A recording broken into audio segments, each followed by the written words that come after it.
Je suis entré dans la salle d'audience du tribunal de la famille en uniforme de cérémonie et ma mère a failli s'effondrer. Le bruit de sa chaise raclant le sol a résonné dans la pièce. Mon père m'a regardé comme s'il voyait un fantôme. Son visage a perdu toute couleur. La bouche de ma sœur aînée s'est ouverte. Pendant 13 ans, ils avaient cru que je ne voulais plus rien avoir à faire avec eux. Pendant 13 ans, ils ont pensé que je les avais abandonnés. Pendant 13 ans, ils n'ont jamais appelé, jamais rendu visite, jamais écrit. Et en me tenant là, devant leur visage brisé, j'ai réalisé quelque chose de terrifiant. La douleur dans leurs yeux était réelle, ce qui signifiait que le mensonge dans lequel ils vivaient était réel aussi. Puis ma mère a murmuré 4 mots qui ont tout changé. « Pourquoi nous as-tu quittés ?» Le tribunal est devenu silencieux. Mon cœur s'est arrêté. Parce que j'avais passé 13 ans à me poser la question inverse. Pourquoi m'ont-ils quitté? Et avant que cette audience ne se termine, tous les secrets enfouis au sein de ma famille allaient enfin être révélés. Je m'appelle Émilie Duval. Je suis lieutenant-colonel dans l'armée de terre française. J'ai servi dans des endroits que la plupart des gens ne voient qu'aux informations du soir. J'ai mené des soldats à travers la peur, l'incertitude et la perte. J'ai appris à rester calme quand tout s'écroule autour de moi. Mais rien dans ma carrière militaire ne m'a préparé à ce qui s'est passé au sein de ma propre famille, surtout pas ce qui s'est passé il y a 13 ans. À l'époque, j'avais 19 ans. J'ai grandi dans une petite ville près de Lyon, en France, le genre de ville où les gens se saluaient depuis leur porche et où tout le monde connaissait les affaires de tout le monde. Mon père, Robert, travaillait dans une usine de fabrication. Ma mère, Louise, enseignait le CE2 à l'école primaire locale. Nous n'étions ni riches ni pauvres. Nous étions simplement à l'aise. Du moins, c'est ce qu'il semblait de l'extérieur. À l'intérieur de notre maison, les choses étaient plus compliquées. Ma sœur, Sophie, avait 5 ans de plus que moi. En grandissant, elle a toujours été le centre d'attention. Elle était belle, extravertie, confiante. Les gens étaient naturellement attirés par elle. J'étais la plus calme. La fille qui passait les week-ends à lire des livres ou à faire du jogging dans le quartier. La fille qui préférait écouter plutôt que parler. Pendant des années, j'ai admiré Sophie.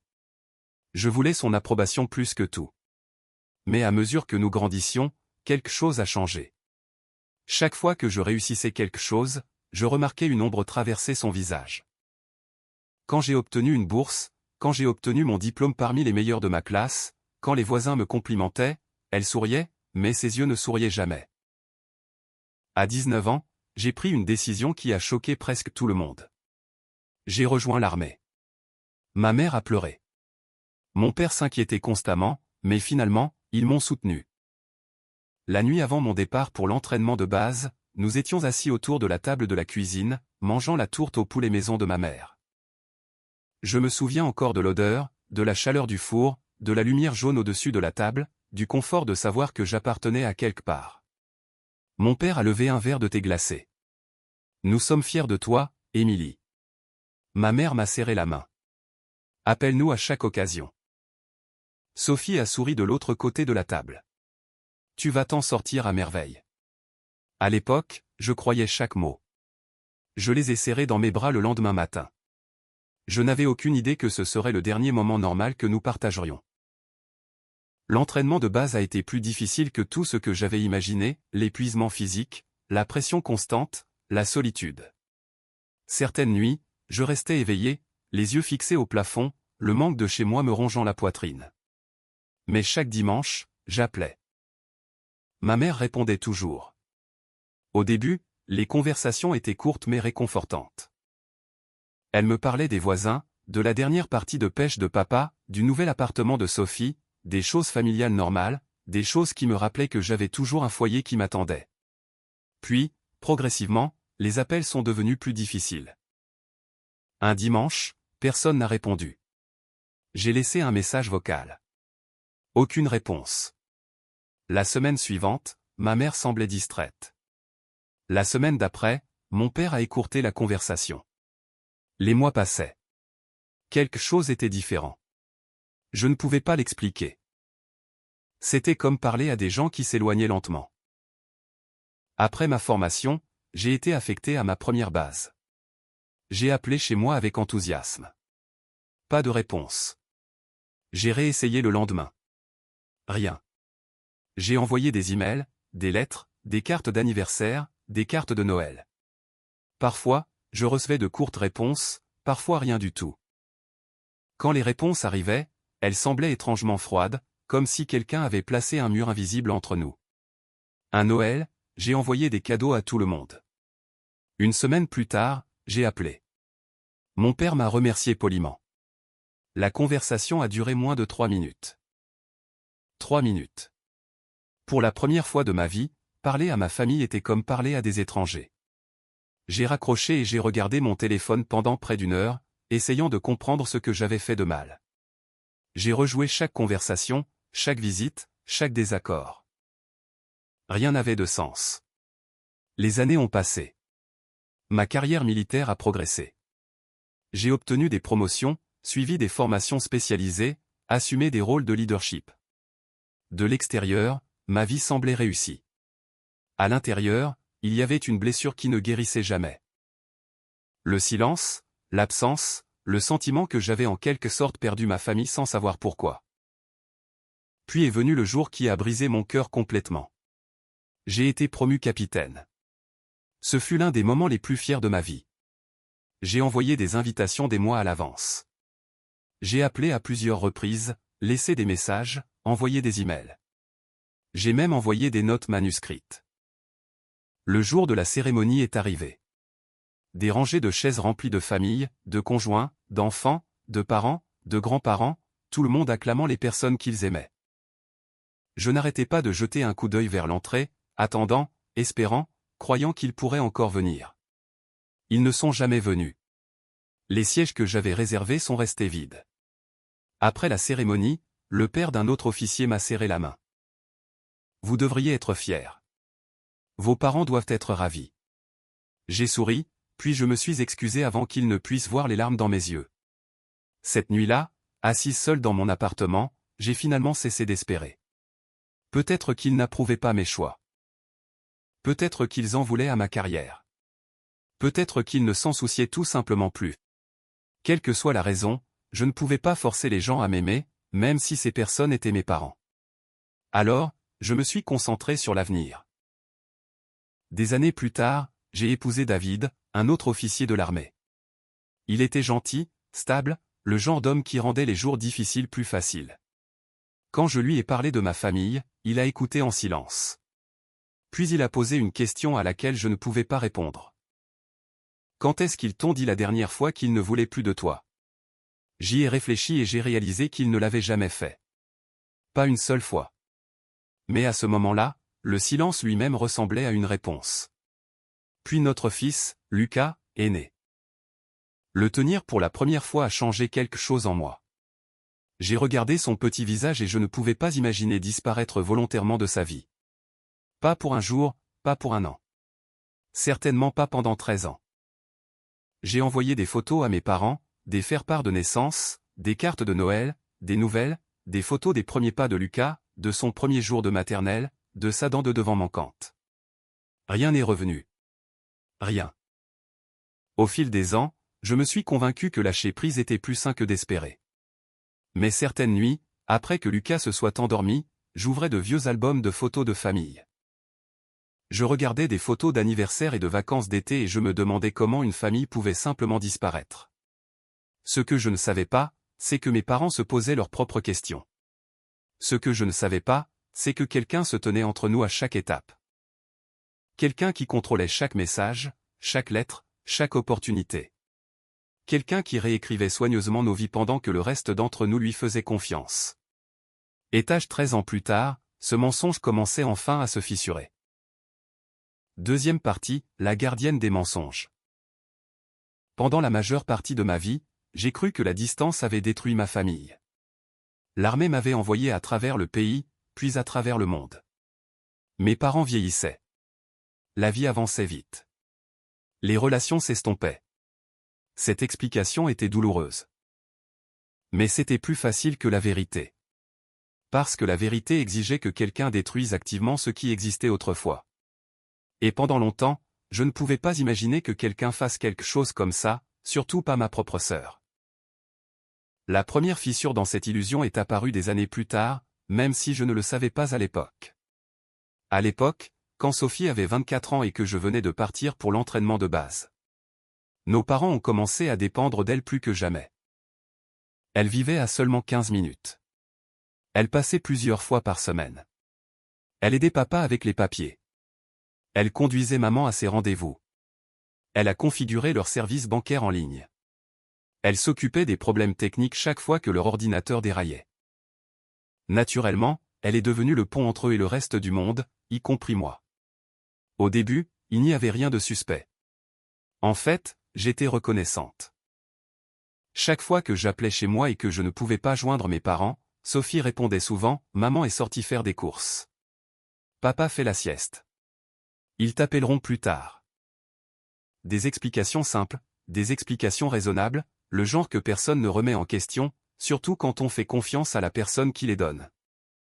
Mais ce que je ne savais pas, c'est que Sophie avait découvert quelque chose de dangereux, le contrôle, pas l'argent, pas la propriété, le contrôle de l'information, le contrôle de la perception, le contrôle de ce que les gens croyaient. Et une fois qu'elle a réalisé qu'elle l'avait, elle ne l'a jamais lâché. Des années plus tard, j'apprendrai des détails qui me rendent encore malade d'y penser. Comme les cartes de Noël. Chaque décembre, sans faute, j'envoyais des cartes chez nous. À l'intérieur de chacune, j'écrivais des messages personnels, des nouvelles de ma vie, des histoires de mes affectations, des photos, des petits morceaux de moi-même. Selon mes parents, ils ont cessé de recevoir ces cartes après ma 2e année dans l'armée. J'ai supposé qu'ils les jetaient. Ils ont supposé que j'avais cessé de les envoyer. La réalité était bien pire. Sophie les interceptait. Parfois, elle les prenait dans la boîte aux lettres. Parfois, elle les récupérait lorsqu'elle passait à la maison. Parfois, elle oubliait simplement de les donner à nos parents. Le résultat était toujours le même. La connexion disparaissait et aucune des deux parties ne comprenait pourquoi.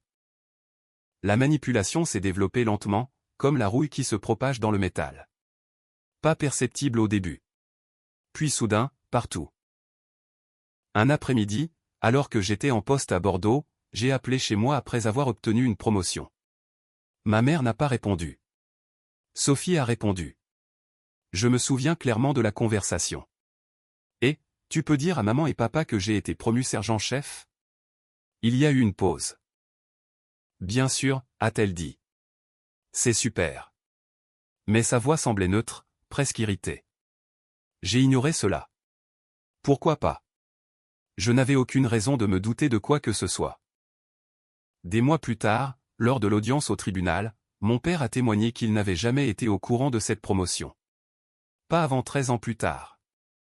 La pièce était devenue complètement silencieuse quand il l'a dit. Je me souviens l'avoir regardé et avoir réalisé qu'il ne faisait pas semblant. Il n'en avait sincèrement aucune idée. La même chose s'est produite encore et encore et encore. Chaque réussite, chaque étape, chaque invitation, tout disparaissait dans un trou noir nommé Sophie. Le plus étrange, c'est qu'elle ne mentait pas seulement à nos parents. Elle me mentait aussi. Chaque fois que je posais des questions sur maman et papa, elle me brossait un tableau très différent. Ils sont occupés. Ils ne parlent jamais de toi. Ils semblent aller bien. Parfois, elle soupirait de façon dramatique, comme si elle détestait annoncer de mauvaises nouvelles. Puis elle disait des choses comme « Tu sais, Émilie, ils sont passés à autre chose. » Ou « Je pense qu'ils sont toujours blessés que tu sois partie. » Les commentaires étaient subtils, jamais directement cruels. Juste assez pour semer le doute. Juste assez pour me faire douter de moi-même. Et le doute, j'ai appris, est bien plus puissant que les attaques directes. Les attaques directes peuvent être contestées. Le doute grandit en silence, un mensonge à la fois. Vers ma 7e année dans l'armée, quelque chose s'est produit qui aurait dû tout révéler. Mais ce ne fut pas le cas parce que Sophie était déjà trop douée pour ce qu'elle faisait. J'avais envoyé une invitation à ma cérémonie d'investiture d'officier, non seulement à mes parents, mais aussi à Sophie. La cérémonie signifiait tout pour moi. Des années de travail, des années de sacrifice, des années à faire mes preuves. Je voulais désespérément que ma famille soit là. Des mois plus tard, après que personne n'ait assisté, j'ai appelé Sophie. J'ai essayé d'avoir l'air désinvolte. Maman et papa ont-ils reçu l'invitation? Il y a eu une pause. Puis elle a ri, pas gentiment. Plutôt comme quelqu'un qui prend un enfant en pitié. Émilie, ils l'ont eu. Qu'est-ce qui s'est passé? Ils ont dit qu'ils n'étaient pas intéressés. Je me souviens avoir serré le téléphone si fort que ma main me faisait mal. Pas intéressé. Je suis désolé, a-t-elle dit. Mais tu sais comment ils sont?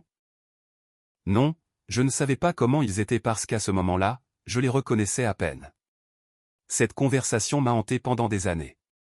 Ce que je ne savais pas, c'est que mes parents n'avaient jamais vu l'invitation. Sophie l'avait interceptée avant qu'ils n'aient jamais eu la chance, l'une des nombreuses. En même temps, elle leur racontait une histoire complètement différente. Selon le témoignage présenté plus tard au tribunal, Sophie a répété à nos parents des choses comme « Émilie ne veut pas de visite ». Émilie a dit que la vie militaire était sa famille maintenant. Émilie ne veut pas être liée par les gens de chez elle. Au début, mes parents l'ont interrogée. Naturellement, ils l'ont fait. Quel parent veut croire cela de son enfant? Mais Sophie avait un avantage. Elle était physiquement présente. Je ne l'étais pas. Elle s'asseyait à leur table. Elle les aidait à payer les factures. Elle les conduisait à leur rendez-vous. Elle leur apportait des courses. Elle les regardait dans les yeux pendant qu'elles parlaient. Pendant ce temps, j'existais principalement par des lettres, des appels et des messages qu'ils n'ont jamais reçus. Finalement, la réalité est devenue ce que Sophie disait qu'elle était parce qu'elle était la seule source d'information qu'il leur restait. Des années plus tard, ma mère l'a parfaitement décrit. Elle est devenue nos yeux et nos oreilles. Puis elle s'est effondrée en pleurs et nous n'avons pas réalisé qu'elle nous bandait les yeux. La partie la plus déchirante est venue après la naissance de Lucas. J'ai envoyé des photographies tous les quelques mois, portraits professionnels, photos d'anniversaire, photos scolaires, photos de lui déguisé en pompier pour Halloween, photos de lui tenant des poissons lors de voyages de camping, photos de lui souriant avec des dents manquantes. Je voulais que mes parents le connaissent, même s'ils ne répondaient jamais. Je voulais qu'ils aient la chance, mais ils n'ont jamais vu ces photographies. Sophie s'en est assurée. Au lieu de cela, elle leur a raconté quelque chose de bien plus laid. Elle a affirmé que je ne voulais pas que Lucas soit avec eux, que je pensais qu'ils étaient de mauvaise influence, que je les avais intentionnellement coupés de ma vie. Quand j'ai appris cela plus tard, je n'ai même pas pu le digérer. La cruauté semblait inimaginable. Qui ment sur un petit enfant? Qui vole cela aux gens? Qui regarde des parents âgés pleurer une relation qui n'a jamais réellement pris fin? Mais Sophie l'a fait. Et elle l'a fait pendant des années. Le pire, elle n'avait pas encore fini. Parce que pendant qu'elle était occupée à réécrire notre histoire familiale, elle a commis une erreur. Une seule erreur. Une petite. Le genre qui semble insignifiant à l'époque. Le genre qui finit par tout détruire. Au lieu de détruire une enveloppe particulière, Sophie l'a gardée. Et cachée à l'intérieur de cette enveloppe se trouvait la première preuve qui allait faire s'écrouler 13 ans de mensonges autour d'elle. Troisième partie, la vérité commence à fuir. Si vous m'aviez demandé il y a 10 ans à quoi ressemblait un chagrin d'amour, je vous aurais dit que c'était perdre sa famille. J'aurais décrit les appels téléphoniques sans réponse, les vacances vides, les anniversaires qui venaient et passaient sans un seul message. Le sentiment d'être oublié par les gens qui vous aimaient le plus. Mais ensuite, j'ai perdu mon mari. Et soudain, toutes les douleurs précédentes ont semblé plus petites. Non pas insignifiantes, juste plus petites. David est décédé lors d'un exercice d'entraînement quand Lucas avait 8 ans. Même maintenant, des années plus tard, écrire ces mots semble irréel. Un instant, il était là, l'instant d'après, il ne l'était plus. C'est ce que personne ne vous dit sur le deuil. Le monde ne s'arrête pas. Le soleil se lève toujours. La circulation continue. Les gens rient toujours. Pendant ce temps, tout votre univers s'est effondré. Je me souviens d'être resté dans notre cuisine le matin après que des officiers militaires soient venus à ma porte. Le café était intact sur le comptoir. Lucas dormait à l'étage et je regardais par la fenêtre en me demandant comment j'étais censé continuer à respirer. David avait été mon meilleur ami, mon partenaire, la personne qui était assise à mes côtés pendant les années les plus solitaires de ma vie, la personne qui me tenait chaque fois que je pleurais à propos de mes parents, la personne qui a toujours cru qu'il y avait plus à l'histoire, même quand j'avais abandonné, surtout quand j'avais abandonné. Quelques semaines après les funérailles, j'ai trouvé l'un de ces carnets. À l'intérieur, parmi des notes de travail et des rappels aléatoires, j'ai découvert quelque chose qui m'a fait pleurer plus fort que je ne l'avais fait depuis des mois. Une liste, juste une simple liste manuscrite. Un élément disait « Aider Émilie à renouer avec sa famille ». Je me suis assise sur le sol, tenant ce carnet pendant près d'1 heure. David n'a jamais cessé de croire que la réconciliation était possible. Même après que j'ai cessé d'y croire moi-même. Pour l'amour de Lucas, j'ai décidé d'essayer une dernière fois. Juste une fois, un dernier effort. J'ai écrit une longue lettre à mes parents. Pas en colère, pas accusatrice, juste honnête. Je leur ai parlé de David, de Lucas, de combien il me manquait. J'ai inclus des photographies, mon numéro de téléphone, mon adresse email, tout. Puis je l'ai posté. Des semaines ont passé. Rien. 1 mois a passé. Toujours rien. Finalement, je me suis convaincu que la réponse était arrivée par le silence. Encore une fois, j'ai rangé la douleur et je me suis concentré sur l'éducation de mon fils. Pendant ce temps, à des centaines de kilomètres de là, autre chose se produisait. Mes parents vieillissaient. Mon père avait pris sa retraite de l'usine de fabrication. La mémoire de ma mère n'était plus aussi vive qu'autrefois. L'âge a une façon de changer les dynamiques familiales. Les personnes qui étaient autrefois indépendantes commencent à dépendre des autres. Et la personne sur laquelle mes parents comptaient le plus était Sophie. À ce moment-là, elle s'occupait de presque tout, les papiers médicaux, les formulaires d'assurance, les comptes bancaires, les rendez-vous, les réparations ménagères. Elle connaissait tous les détails de leur vie. Du moins, c'est ce que tout le monde croyait, y compris mes parents, surtout mes parents.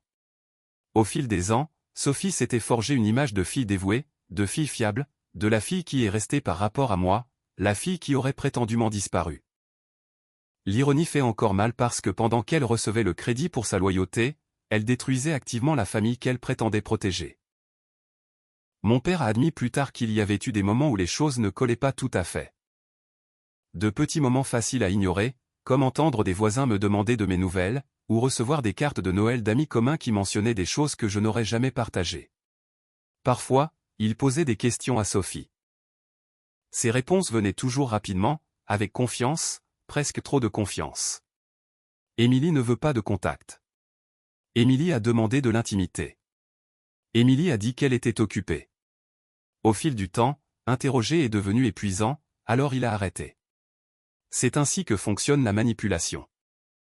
Non pas par des mensonges dramatiques, mais par la répétition. Jour après jour, année après année, jusqu'à ce que les gens cessent de remettre en question ce qu'on leur a dit. La révélation est survenue complètement par accident. Un après-midi pluvieux de début octobre, mon père nettoyait le sous-sol.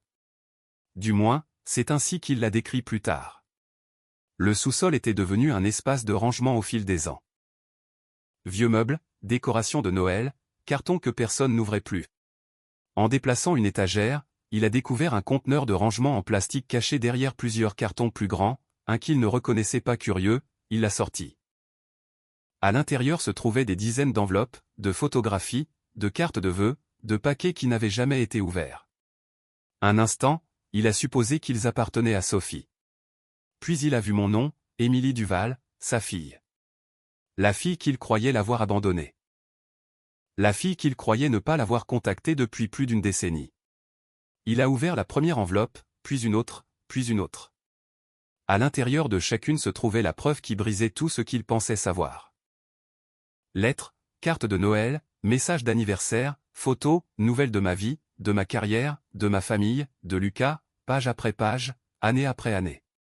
Mon père a ensuite dit au tribunal quelque chose que je n'oublierai jamais. La première chose que j'ai ressentie n'était pas de la colère. Il a marqué une pause, les larmes remplissant ses yeux. C'était de la confusion parce que la preuve contredisait 13 ans de réalité, ou du moins la réalité qu'on lui avait donnée. Il a transporté la boîte à l'étage. Ma mère était assise à la table de la cuisine pendant qu'ils ouvraient tout ensemble. Des photographies se sont étalées sur la surface.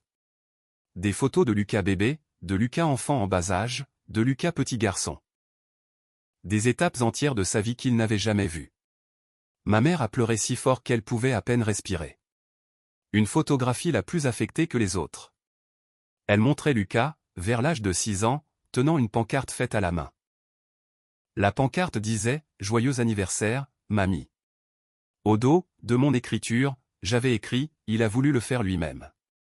Ma mère s'est effondrée complètement parce que cet anniversaire était passé des années plus tôt et qu'elle n'en avait jamais rien su, jamais vu, jamais même su qu'il existait. Alors qu'il continuait à ouvrir les enveloppes, un schéma horrifiant a émergé. Chaque élément de communication avait une chose en commun. Il était arrivé à leur domicile mais ne leur était jamais parvenu. Puis mon père a trouvé autre chose. Une enveloppe non ouverte avec des lettres dorées. Officielle, formelle, importante. Il l'a ouverte avec soin. À l'intérieur se trouvait une invitation à ma cérémonie de promotion, celle que Sophie avait prétendu qu'ils avaient rejetée, celle qu'elle m'avait dit qu'ils n'étaient pas intéressés à y assister. Mon père l'a regardée longtemps. Puis il a vérifié la date. Ses mains ont commencé à trembler parce que l'invitation était arrivée des semaines avant la cérémonie, ce qui signifiait qu'ils auraient pu y assister, ce qui signifiait qu'on ne leur avait jamais donné le choix. Ce qui signifiait que les sièges vides que j'avais regardés pendant toutes ces années n'étaient pas vides parce que mes parents ne s'en souciaient pas. Ils étaient vides parce que quelqu'un s'était assuré qu'il le restait. Cette nuit-là, mon père a confronté Sophie. Au début, elle a tout nié. Puis elle a minimisé. Puis elle a mis cela sur le compte de malentendus. Mais il y avait trop de preuves, trop de lettres, trop de dates, trop d'années. Pour la première fois en 13 ans, l'histoire qu'elle avait créée a commencé à s'écrouler. Et alors que ces mensonges se démêlaient, une autre vérité a émergé. Une qui allait finalement entraîner toute notre famille au tribunal. Parce que caché sous la tromperie se trouvait quelque chose d'encore plus sombre. Quelque chose lié aux finances de mes parents, à leur avenir et à la détermination croissante de Sophie à contrôler les deux. La découverte de ces lettres avait rouvert de vieilles blessures. Mais cela a également déclenché une réaction en chaîne, une que ni Sophie ni personne d'autre ne pouvait arrêter. Et pour la première fois en 13 ans, mes parents ont décidé qu'ils devaient me retrouver. Le problème était simple. Après tout ce qui s'était passé, ils ne savaient pas si je voudrais les revoir un jour. 4e partie, le jour où la salle d'audience est devenue silencieuse. Le premier coup de téléphone est arrivé un jeudi après-midi. J'ai failli ne pas y répondre. J'étais assise dans mon bureau, examinant des rapports de personnel, lorsque mon téléphone portable a vibré sur le bureau. Numéro inconnu, indicatif régional de Paris. Normalement, je l'aurais ignoré. Au lieu de cela, quelque chose m'a poussé à décrocher. Allô. Pendant plusieurs secondes, personne n'a parlé. Puis, j'ai entendu une respiration. Une respiration irrégulière. Le genre qui précède les pleurs. Émilie ? La voix était plus âgée, plus faible, mais je l'ai reconnue instantanément. Ma mère. Pendant un instant, le monde entier a disparu. Le bureau, les papiers, les bruits derrière ma porte. Tout s'est évanoui. Je n'entendais que sa voix. Une voix que je n'avais pas entendue depuis plus de 13 ans. Ma gorge s'est serrée. Aucune de nous ne savait quoi dire. Puis elle a commencé à sangloter. Pas doucement, pas poliment. Le genre de pleurs qui vient de quelque part de très profond en soi. Le genre qui porte des années de regrets. Je suis désolé, répétait-elle encore et encore. Je suis tellement désolé. Je suis resté là, incapable de bouger, incapable de parler, incapable de comprendre ce qui se passait parce que pendant 13 ans, j'avais imaginé ce moment. Dans certaines versions, j'étais en colère. Dans d'autres, j'étais froide. Dans d'autres, je raccrochais. Au lieu de cela, je me suis retrouvé à pleurer aussi, comme une enfant, comme la jeune fille de 19 ans qui avait autrefois supplié sa famille de ne pas l'oublier. Cet appel téléphonique a duré près de 3 heures. Ma mère m'a tout raconté, les lettres, les photographies, la boîte de rangement, les mensonges, la cérémonie de promotion, les anniversaires, les vacances, tout. Au moment où nous avons terminé de parler, je me sentais physiquement malade. Non pas parce que je la doutais, mais parce que je la croyais. Chaque pièce manquante s'est soudainement assemblée. Chaque question sans réponse a finalement eu une réponse. La douleur n'était pas partie, mais maintenant elle avait une forme, une source, un nom. Sophie. Une semaine plus tard, j'ai parlé avec mon père. Cette conversation a été plus difficile. Ce n'était pas un homme qui pleurait facilement. Pourtant, je pouvais entendre la culpabilité dans chaque mot. Je t'ai déçu. Non, papa. J'aurais dû savoir. Le silence qui a suivi était déchirant parce qu'aucun de nous ne savait comment récupérer 13 années volées. On ne peut pas remonter le temps. On ne peut pas voir un petit-fils grandir après qu'il ait déjà grandi. On ne peut pas assister à des cérémonies qui ont eu lieu il y a une décennie. Certaines pertes restent des pertes pour toujours. Mais au moins maintenant, nous connaissions la vérité. Malheureusement, la vérité n'était pas le seul problème. Alors que mes parents creusaient plus profondément, ils ont découvert que la tromperie de Sophie s'étendait au-delà des relations familiales.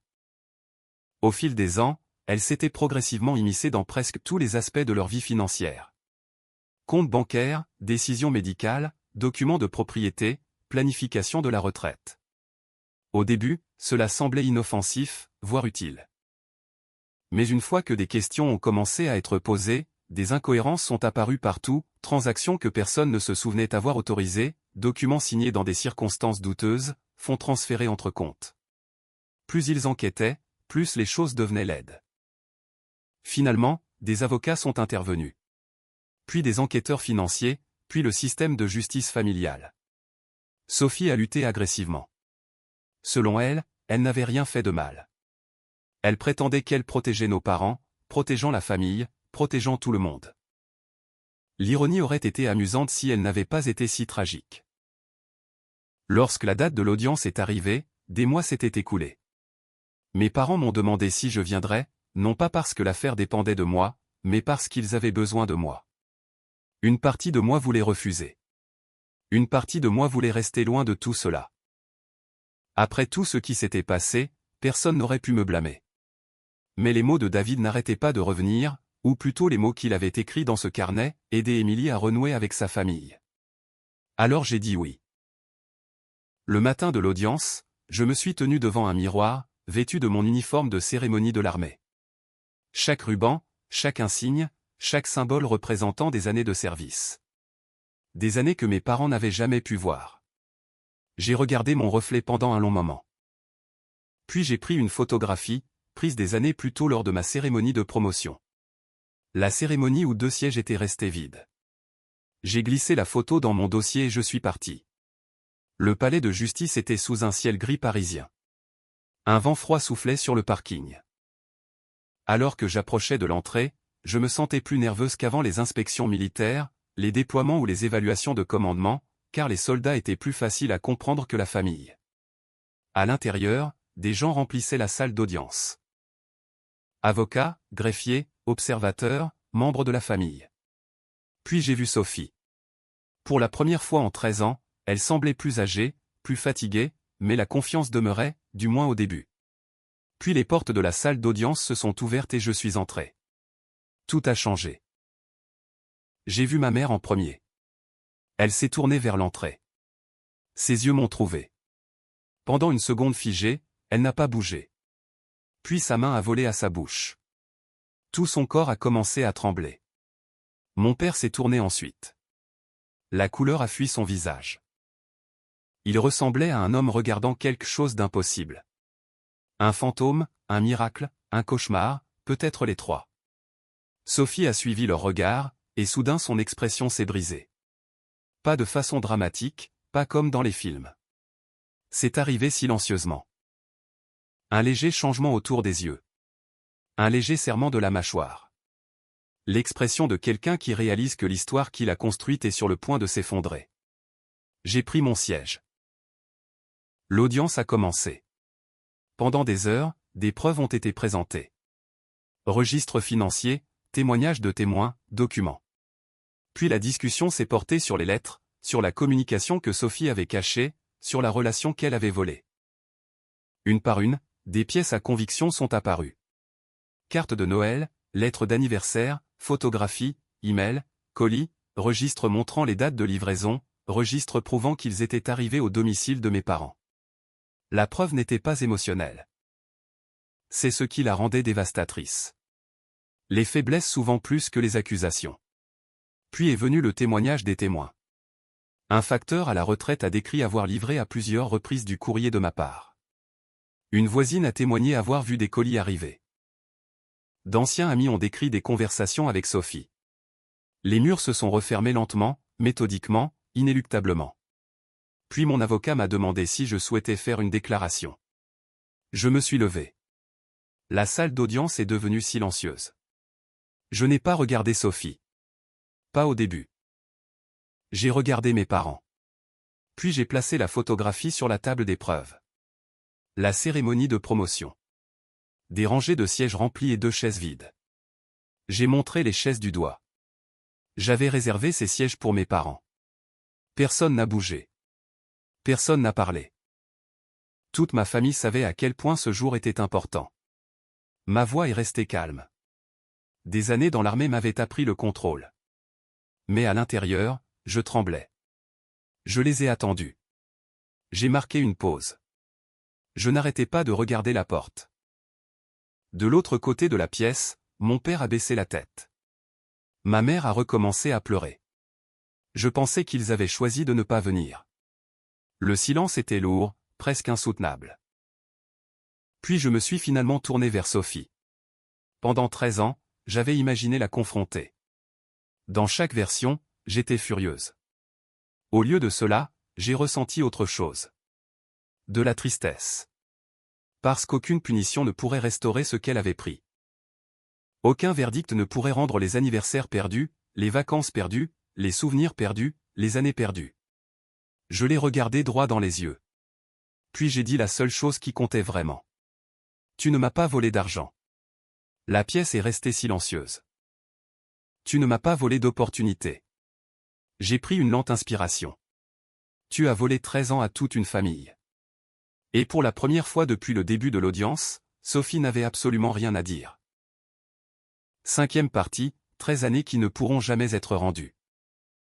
Pendant un long moment après que j'ai parlé, personne n'a bougé. Personne n'a parlé. La salle d'audience semblait suspendue dans le temps. Les lumières fluorescentes bourdonnaient doucement au-dessus. Des papiers restaient intacts sur les tables. Même le juge est resté silencieux. Tous les yeux étaient sur Sophie. Pendant des années, elle avait contrôlé chaque conversation, chaque récit, chaque version de la vérité. Maintenant, il n'y avait plus nulle part où se cacher. Pas de lettres manquantes, pas d'appels téléphoniques interceptés, pas d'explications soigneusement élaborées, seulement des preuves, seulement des faits, seulement des conséquences. Sophie a fixé la table devant elle. Au début, j'ai pensé qu'elle pourrait continuer à se battre, qu'elle nierait tout à nouveau, trouverait une autre excuse, une autre justification, une autre personne à blâmer. Au lieu de cela, quelque chose en elle a semblé s'effondrer. Pas de façon dramatique, pas d'un seul coup. Plutôt comme un bâtiment qui se fissurait depuis des années et qui cède enfin sous son propre poids. Ses épaules se sont affaissées. La confiance a disparu. Le masque était tombé. Quand elle a finalement parlé, sa voix ne lui ressemblait presque plus. Je n'ai jamais voulu que cela aille aussi loin. Un rire douloureux a échappé à mon père. Non pas parce que quelque chose était drôle, mais parce que la phrase elle-même était absurde. 13 ans, des milliers de mensonges, des centaines de moments volés, et d'une manière ou d'une autre, cela n'était pas censé aller aussi loin. Le juge lui a permis de continuer. Pour la première fois, Sophie a cessé de faire semblant. L'histoire est sortie lentement, pièce par pièce, parfois à travers les larmes, parfois à travers de longs silences, parfois à travers des mots qu'elle aurait clairement souhaité pouvoir reprendre. La jalousie avait commencé bien avant que je n'entre dans l'armée. Bien avant les lettres, bien avant les mensonges. Cela a commencé quand nous étions enfants. Du moins, selon Sophie, elle a décrit le sentiment d'être invisible. Elle a parlé des professeurs louant mes notes, des voisins complimentant mes réalisations, des parents admirant ma discipline. La plupart d'entre nous ont des moments comme ça en grandissant. Des moments d'insécurité, des moments de comparaison. La plupart des gens les dépassent. Sophie ne l'a pas fait. Au lieu de cela, elle a porté ses sentiments jusqu'à l'âge adulte. Puis j'ai rejoint l'armée. Et selon elle, tout est devenu pire, chaque promotion, chaque accomplissement, chaque succès.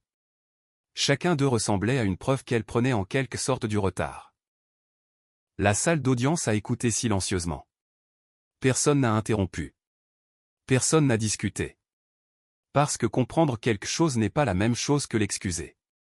Finalement, Sophie a atteint la vérité qu'elle avait passé des années à éviter.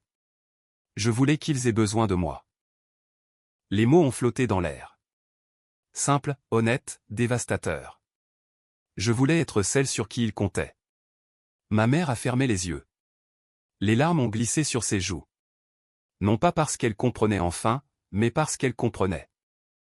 Et la compréhension a rendu la douleur encore plus forte. Sophie n'avait pas détruit notre famille par haine. Elle l'avait fait par égoïsme. Elle voulait être indispensable. Elle voulait être le centre. Elle voulait être choisie. Alors elle a créé une réalité où elle était la seule fille restante, le seul enfant qui restait, le seul enfant qui se souciait. Et avec le temps, elle a commencé à croire elle-même à cette histoire. À la fin de son témoignage, personne n'avait l'air victorieux. Ni moi, ni mes parents, ni même les avocats, car certaines vérités ne procurent pas de satisfaction lorsqu'elles arrivent enfin.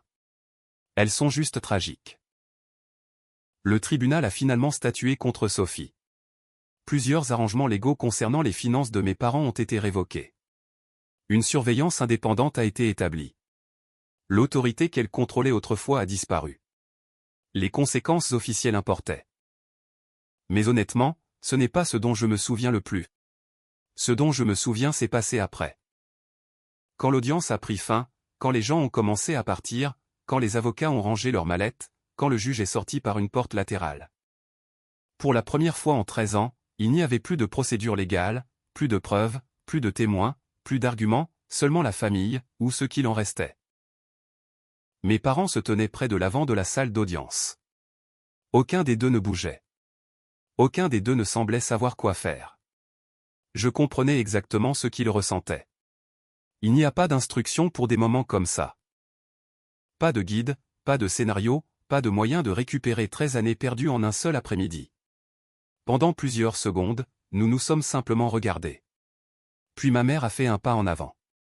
Un autre, puis un autre, jusqu'à ce qu'elle se tienne directement devant moi. De près, je pouvais voir à quel point le temps avait passé. Les cheveux gris, les rides, la tristesse, et sous tout cela, la même mère qui s'asseyait autrefois à côté de mon lit quand je faisais des cauchemars. La même mère qui préparait mes déjeuners scolaires. La même mère qui a pleuré quand je suis parti pour l'entraînement de base. Sa voix tremblait. J'ai tellement manqué. J'ai hoché la tête. Parce qu'elle l'avait fait. Nous l'avions tous fait. Elle a tendu la main vers mon visage, presque hésitante, comme si elle craignait que je ne me retire. Je ne l'ai pas fait. Au moment où sa main a touché ma joue, 13 ans de colère se sont simplement dissous. Non pas parce que la douleur a disparu. Non pas parce que tout était soudainement réparé. Parce que j'ai finalement compris quelque chose. Mes parents avaient été des victimes aussi. Des victimes différentes, mais des victimes néanmoins. Mon père s'est avancé ensuite. Contrairement à ma mère, il n'a pas essayé de parler immédiatement. Il a simplement enroulé ses bras autour de moi et m'a serré comme le font les pères quand les mots ne suffisent pas. Pendant plusieurs secondes, aucun de nous n'a parlé. Puis il a murmuré quelque chose que je porterai pour le reste de ma vie. Je n'ai jamais cessé de t'aimer. J'ai fermé les yeux parce qu'une partie de moi avait eu besoin d'entendre ça pendant 13 ans. Puis quelque chose d'inattendu s'est produit. Une petite voix a brisé l'émotion. Maman. Tout le monde s'est tourné. Lucas était assis tranquillement vers le fond avec un ami de la famille. Il a marché vers nous, curieux, prudent, essayant de comprendre ce qui se passait. Ma mère a immédiatement recommencé à pleurer. Lucas avait l'air inquiet. Puis il m'a regardé, puis eux. Finalement, il a posé une question si innocente qu'elle a brisé ce qui restait de calme dans la pièce. Ce sont mes grands-parents ? Personne n'a répondu tout de suite. Non pas parce qu'ils ne savaient pas, mais parce qu'ils ne le pouvaient pas. L'émotion leur avait volé la voix. Finalement, j'ai hoché la tête. Oui, mon chéri.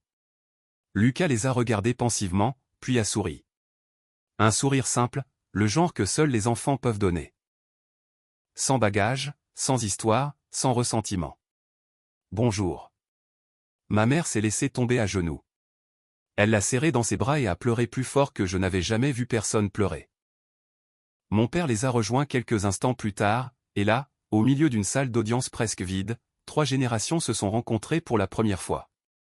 Une rencontre qui aurait dû avoir lieu des années plus tôt.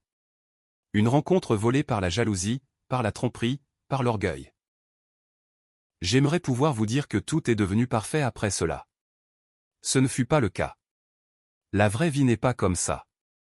La guérison prend du temps. La confiance prend du temps. Les relations prennent du temps. Des conversations difficiles nous attendaient. Des souvenirs douloureux. Des moments de chagrin pour tout ce que nous avons perdu. Parce que certaines choses ne peuvent jamais être récupérées. Mes parents n'ont jamais rencontré David. Cette vérité fait encore mal.